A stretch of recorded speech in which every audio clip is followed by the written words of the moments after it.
দোকানপাৰা মচলপুৰ আৰু কোকলাবাৰী সমষ্টিত আমাৰ বুথৰ যিখিনি আমাৰ প্ৰেচিডেণ্ট ছেক্ৰেটাৰী আৰু কৰ্মীসকলক লগ কৰিব আহিছোঁ। সুন্দৰ এটা পৰিৱেশ। এই সিটকেইটা আমাৰ ছেফ জোনত থকা সিট আৰু আগতকৈ ভোট বহুত বাঢ়িছে আৰু যিটো উৎসাহ আমাৰ বুথ কমিটি প্ৰাইমাৰী কমিটিত দেখিছোঁ, গতিকে এই উৎসাহত কাম কৰি থাকিলে অহা 20 দিনত অইন দলবিলাকৰ কাৰণে 25% ভোট নাবাচিব, তেনেকুৱা এটা অনুভৱ হৈছে। গতিকে যোৱা 5টা বছৰত আমাক UPPLক বড়োলেণ্ডৰ 35 লাখ জনগণক 26টা জনগোষ্ঠীক সেৱা কৰিবলৈ সুযোগ দিলে আৰু ইয়াৰ ভিতৰত কোকলাবাৰীবাসী ৰাইজেও ইয়াত ময়ে ইলেকশ্যন খেলিছিলোঁ 2020ত। সকলো আমাক মৰম দিলে, আমাক বিশ্বাসত ল'লে। ইয়াৰ পিছত বাই ইলেকশ্যন হ'ল, ইয়াত মন্টুবুঢ়া ডাঙৰীয়াক জিকালে আৰু আজিও কোকলাবাৰী অঞ্চলৰ বড়ো, অসমীয়া, মদাহী, গোৰ্খা সকলো জনগোষ্ঠী আমাৰ লগত আছে। মই তেখেতসকলক শ্ৰদ্ধা জনাইছোঁ, তেখেতসকলক ধন্যবাদ জনাইছোঁ আৰু তেখেতসকলৰ মৰমৰ কাৰণে, তেখেতসকলৰ আশীৰ্বাদৰ কাৰণে আজি বড়োলেণ্ডখন আমি পৰিৱৰ্তন কৰিব পাৰিছোঁ। 17 বছৰ হাগ্ৰামা মহিলাৰ নেতৃত্বত যিটো দুৰ্নীতি অপশাসন, এইটো দূৰ কৰি পেলাই হত্যা, হিংসা, মদ, ভাং, জুৱাৰ পৰিৱেশটো দূৰ কৰি পেলাই আজি সুন্দৰ এটা পৰিৱেশ গঢ়িবলৈ সক্ষম হৈছোঁ।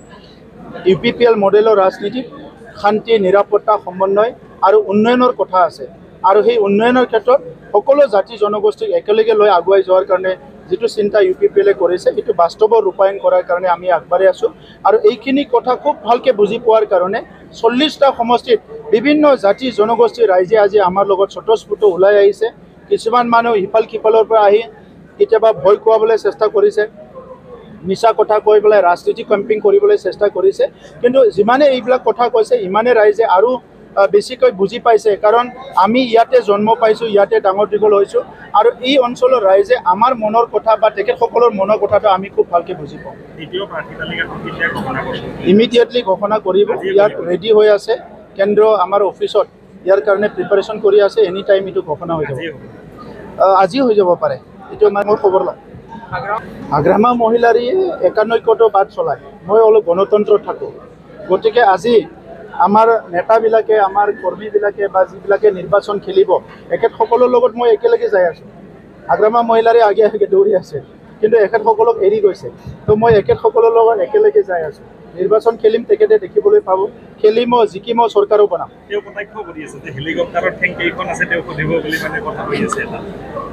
হেলিকপ্টাৰৰ ঠেং যদি নাজানে তেখেতে কিয় হেলিকপ্টাৰ উঠিছে? হেলিকপ্টাৰ উঠিবই লাজ পাব লাগে যদি ঠেঙৰে হিচাপ নাজানে।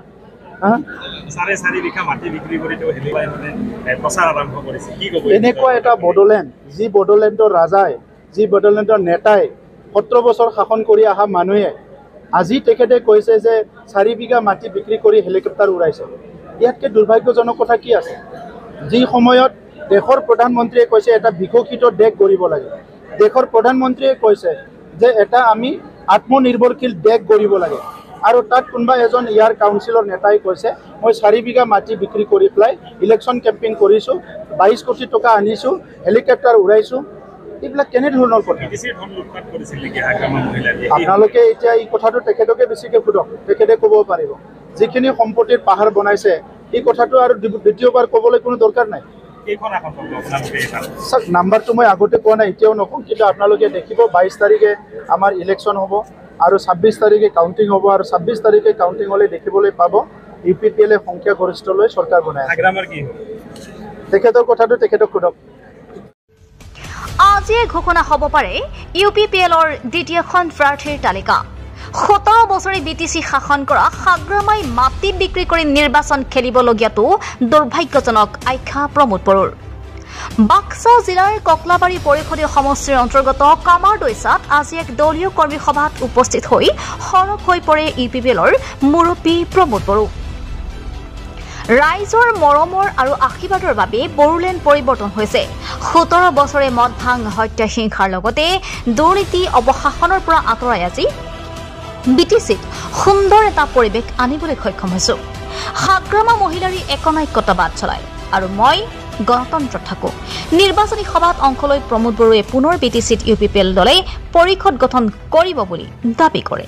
News desk report, Arunodoi Assam.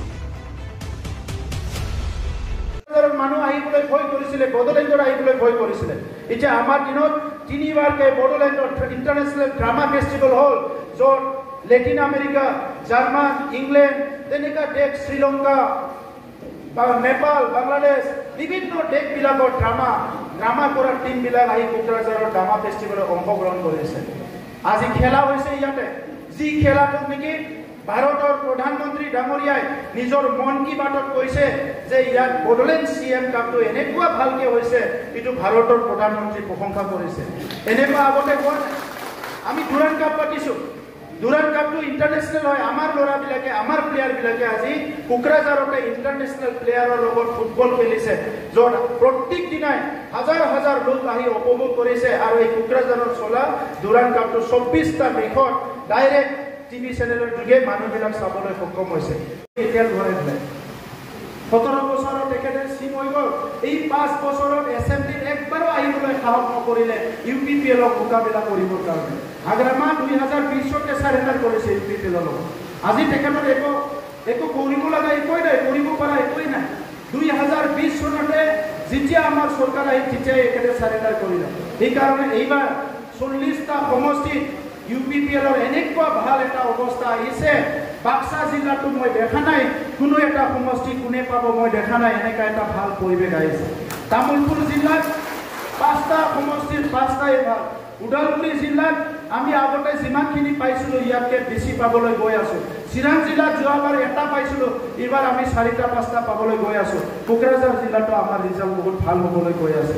ইয়াৰ মূল কাৰণটো হ'ল আমাৰ আঞ্চলিক কমিটি, কেন্দ্ৰীয় কমিটিৰ পৰা ব্লক কমিটিৰ পৰা প্ৰাইমাৰী আৰু বুথলৈকে আমাৰ কৰ্মকৰ্তা কাৰ্যকৰ্তাবিলাকে নিষ্ঠাবানভাৱে পাব্লিকৰ কাৰণে কাম কৰিছে। ৰাইজৰ মানুহ আহিবলৈ ভয় কৰিছিলে, বড়োলেণ্ডৰ আহিবলৈ ভয় কৰিছিলে।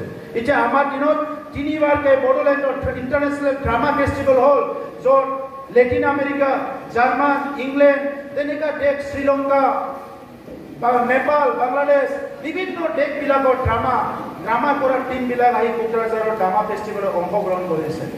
আজি খেলা হৈছে ইয়াতে, যি খেলাটোত নেকি ভাৰতৰ প্ৰধানমন্ত্ৰী ডাঙৰীয়াই নিজৰ মন কী বাতত কৈছে যে ইয়াত বড়োলেণ্ড CM কাপটো এনেকুৱা ভালকে হৈছে, এইটো ভাৰতৰ প্ৰধানমন্ত্ৰী প্ৰশংসা কৰিছে।